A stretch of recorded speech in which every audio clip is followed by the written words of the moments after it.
Hello, welcome back to BioClass Bytes. In this video, we are going to talk about hazards and surviving disasters. Don't forget to subscribe to my channel and like and share this video. In our previous videos, we have defined the following terminologies, okay? But just to recap, a hazard is any phenomenon, substance, or human activity that has the potential to cause loss of life or injury or property damage.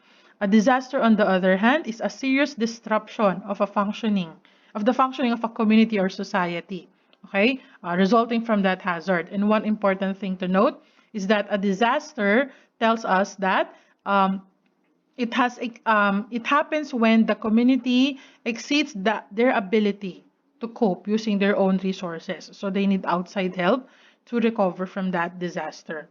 So a natural hazard is a naturally occurring hazard, while we also have man-made or technological hazards resulting from human activities. Okay, it could result from technological or industrial conditions, accidents, dangerous procedures, or even infrastructure failures. According to World Meteorological Organization, they define natural hazards as examples of extreme weather and climate events. Okay, some regions again are more vulnerable to certain meteorological hazards than others, and hazards can become disasters again when they affect people's lives and livelihoods are destroyed, and the community cannot recover on their own. So here are more terminologies. So a geologic hazard is a potential disaster. So this is an adverse or harmful geologic condition, okay, that's capable of causing damage or loss of property and life. What could possibly result from that geologic hazard is a geological disaster. Okay, so these are naturally occurring geological processes that can impact our lives, our activities, either through loss of life or injury or through economic loss. Okay, in the 20th century, more than 1 million people worldwide have been killed by earthquakes. Okay, so earthquake is an example of geologic event, and the value of property destroyed by earthquakes, volcanoes, and tsunamis. These are all examples of geologic events, amounts to scores of billions of dollars. So to learn more about geologic hazards, I recommend you visit this website from Colorado Geological Survey. They have a lot of information about geologic hazards, a lot of information, a lot of descriptions, and you can find the link in the description below. So still from Colorado Geological Survey, so these are what they identified as geologic hazards. We've mentioned about earthquakes, then landslides, abandoned landmines, swelling soils, and ground subsidence are just some of those examples. Okay, again, you can visit this. I'll provide the link in the description below. To learn more about the origin of geologic hazards such as earthquakes and volcanic eruptions, you can visit this video from BioClass Bytes, Endogenic Processes Plate Tectonics, linked in the description below. And then more information about volcanism and earthquake, again from BioClass Bytes, linked in the description below. Geologic hazards is just one category of natural hazards. Okay, so we've mentioned earthquakes, volcanic eruptions, landslides, and other crustal movements. So another group or another category of natural hazards is what we call hydrometeorological hazards. Okay, so those are mostly concerned with weather and climate conditions. So you have your tropical cyclones and monsoons, hurricanes, tornadoes, and a result of that would be floods and its different types. And another category of natural hazards would be marine and coastal hazards. Okay, so that includes waves, tides, sea level changes, storm surges, and tsunami.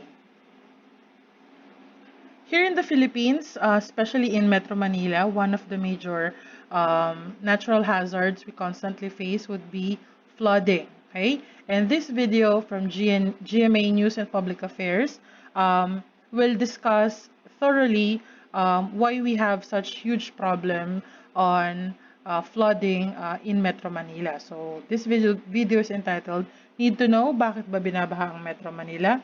I'll provide the link in the description below. If you happen to live somewhere in Metro Manila, I recommend that you visit this website entitled Prepare Manila, Earthquake, Flood, Natural Disaster, and Emergency Preparedness for Manila. I'll provide the link in the description below. So their website has a lot of articles and tips on how to prepare for emergencies if you happen to live within Metro Manila. Now, these are their three main tips on how to get started for emergency preparedness.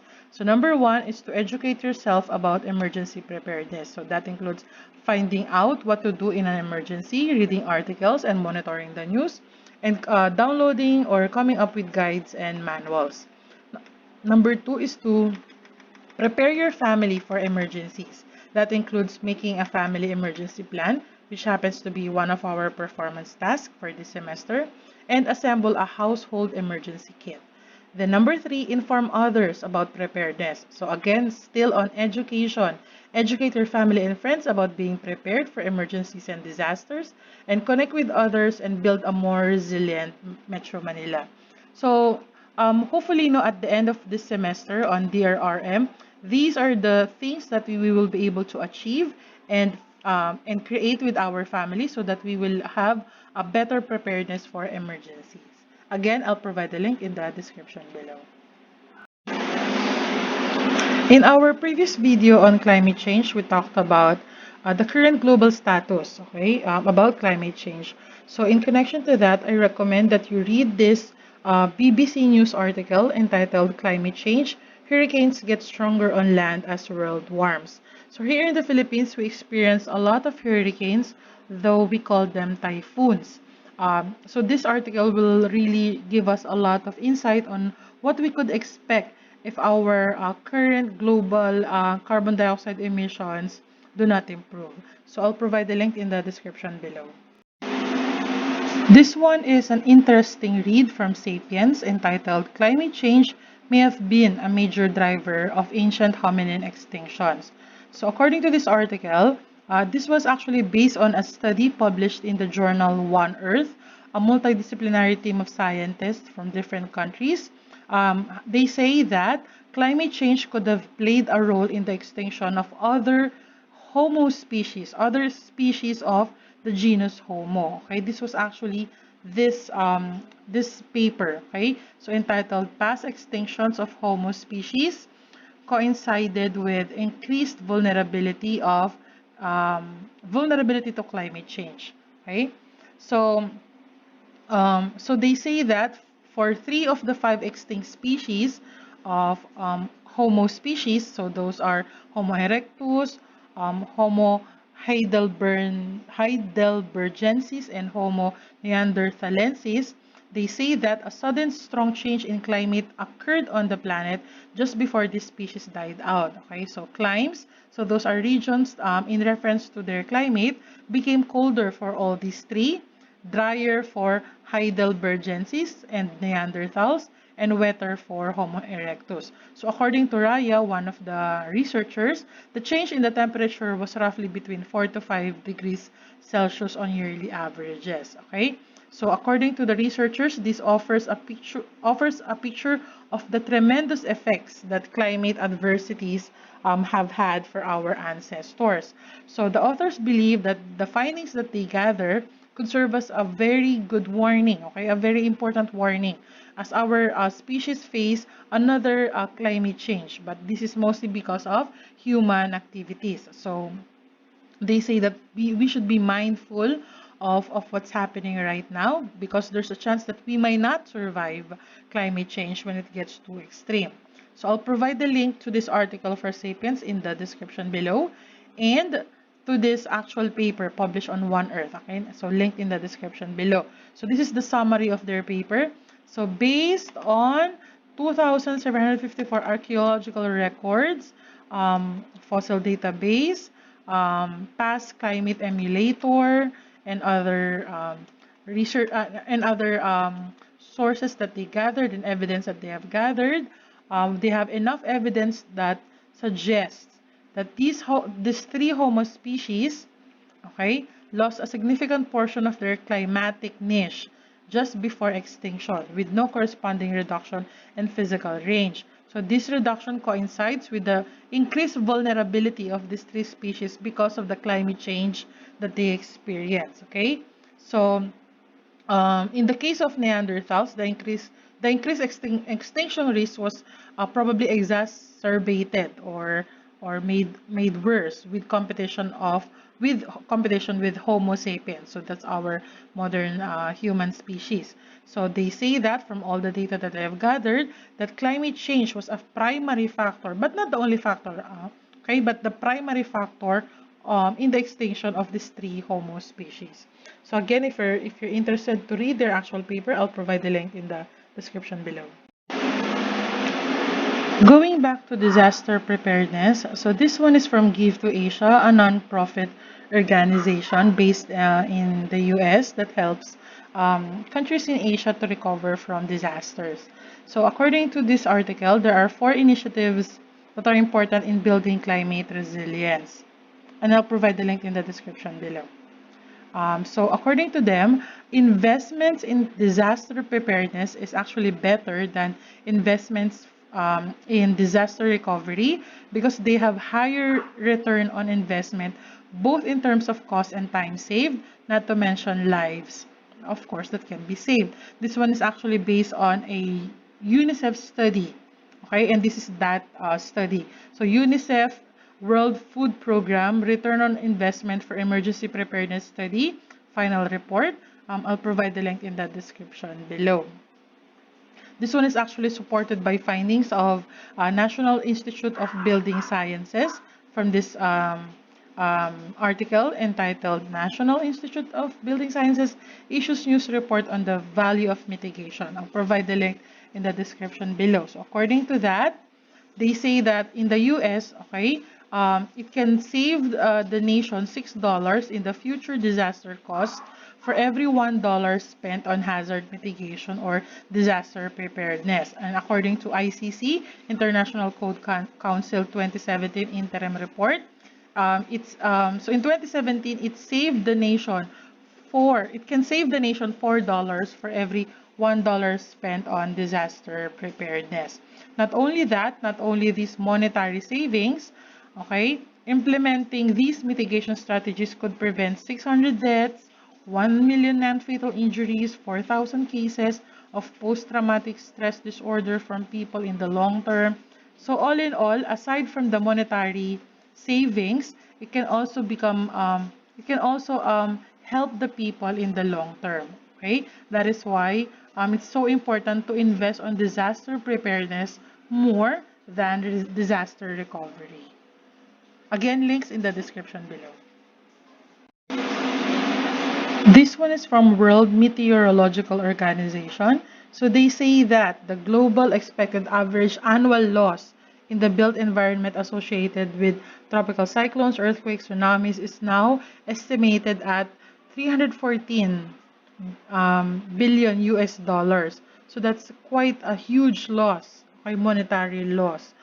So this risk represents a real challenge in the global agenda of sustainable development. So this is quite a huge loss, and this one is mostly felt by many low and middle income countries, and in particular small island developing states. Okay, aside from the fact that they have the highest concentrations of risk, they are the ones who cannot afford to lose this much money. Okay, this one is from United Nations Global Assessment Report on Disaster Risk. And aside from that, emphasis on disaster risk reduction is actually very important, very crucial for nations. And they say that $1 invested in disaster preparedness can prevent $7 worth of disaster-related losses. Okay, so a considerable return on investment. So again, much better to invest on disaster preparedness because we can save more money than to actually neglect it and eventually lose more money in the future should a disaster occurs. I'll provide the links in the description below. One important feature of disaster preparedness is the creation of reliable and up-to-date hazard maps. So a hazard map is a map that highlights areas that are affected by or vulnerable to a particular hazard. So hazard maps are actually created for natural hazards. Okay, so such as earthquakes, volcanoes, landslides, floodings, and tsunamis. So we have different hazard maps based on different hazards. Okay. So they can prevent serious damage and deaths, especially when they are utilized and made available for citizens to use. So this one is an example of a hazard map from U.S. Geological Survey Department of the Interior for South America, okay? Specifically for the convergent plates that's happening around in this region, okay? So in the Philippines, we have the following online hazard maps. You can visit this: Map Central Philippine Map Online, Rappler Project Agos, Earthquake Track Philippines, Prepare Manila, Flood Hazard Map for an Ondoy type rainfall event, National Disk Reduction and Management Plan, and DOST FEBOX hazard maps. Okay, I'll provide the link to all these online hazard maps in the description below. Now, I have recommended this video from Naomi Oresquez in our previous unit on global warming. However, it's also important note for us to show this here in natural hazards, because one important thing that can save people is scientific literacy. Okay, so in this video again, no, Naomi Oresquez is discussing why we should trust scientists, especially when it comes to climate change and natural hazards. Okay, so if you want to refresh your memory about this, I'll provide the link in the description below. Now, how can we survive hazards according to science? I have found a very interesting YouTube channel that discusses a lot of survival tips to survive. Okay, of course, on different natural and man-made hazards based on scientific facts and evidence. So here are some of those survival tips or videos on how to survive according to science. So if you want to watch, here is how to survive an earthquake according to science, linked in the description below. How to survive a hurricane, how to survive a tsunami, how to survive a fire, how to survive a plane crash, how to survive a sinking ship, how to survive a pandemic, very timely right now, and how to survive being stranded in the forest, all according to science. So I'll provide the links to these videos in the description below. They actually have a lot of playlists on different on how to survive different scenarios, and personally I really spend time to watch this, because you'll never know when you can actually use these tips in surviving these hazards, both natural and man-made. Okay, so for this playlist, I'll also provide the link in the description below. Now, to learn more about natural hazards mitigation and adaptation, you can visit the online library. Okay, this has a lot of collection of very well-made outputs of my students. Okay, so this one is from batch 2016-2017. Okay, my grade 11 students. So these are all natural hazards. So you can check those out and read more about it. And this one is from academic year 2019-2020 for my grade 12 students. So this one is actually a combination of natural hazards and man-made hazards, okay, or industrial or technological hazards. So you can check those out in the online library. That ends our video. I hope you learned something new. Don't forget to subscribe to my channel and like and share this video. Till next time, goodbye.